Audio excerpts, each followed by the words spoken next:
వెంటనే ఇక్కడికి రావాలి.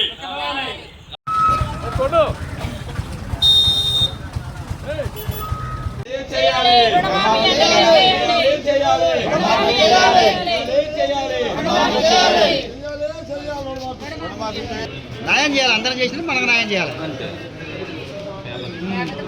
ఆధార్ కార్డు ప్రాబ్లం ఉందా? Ration card. చిలుకూరు రైతులం అండి.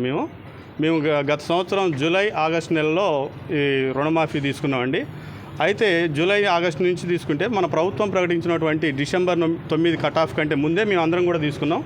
అయినా కానీ వీళ్ళు ఏం చేశారంటే CEO అండ్ సిబ్బంది వీళ్ళు కనీసం మా యొక్క ఇన్ఫర్మేషన్ ఆన్లైన్ చేయలేదు. వీళ్ళు ఆన్లైన్ చేయకపోగా ఏమంటారంటే మాకు సంబంధం లేదండి, వీళ్ళు డైరెక్ట్ DCCB నుంచే ఇన్ఫర్మేషన్ తీసుకున్నారు, మాకు సంబంధం లేదని చెప్పాడు.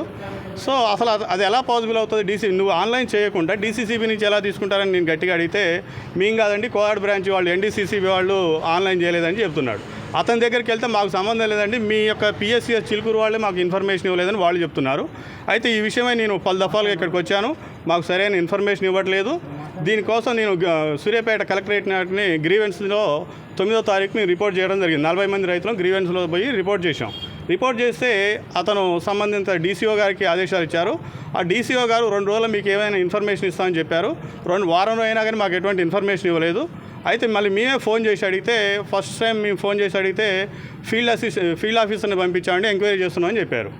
మళ్ళీ ఒక వారం తర్వాత మళ్ళీ చేస్తే, లేదండి మేము ఎంక్వైరీ చేసాం, సర్వర్ ప్రాబ్లం ఉండటం వల్ల మీది ఆన్లైన్ కాలేదని చెప్పారు. నేను ఆ DCO గారిని ఒకటే అడిగాను, ఏమండి మొత్తం ఆన్లైన్ సిస్టమ్, బ్యాంకింగ్ వ్యవస్థ మొత్తం ఆన్లైన్లో ఉంటుంది, ఆన్లైన్ సర్వర్ ప్రాబ్లం ఉంటే 1 రోజు ఉంటుంది, 2 రోజులు ఉంటుంది, అంతేగాని 4-5 నెలలు అయితే ఉండదు కదా, మీరు ఎందుకు మీ యొక్క సిబ్బందిని వెనకేసుకొని వస్తున్నారు, వాళ్ళ మీద మీరు సరైన చర్య తీసుకోవాలంటే మాకు సరైన ఇన్ఫర్మేషన్ ఇవ్వకుండా ఫోన్ కట్ చేశారండి.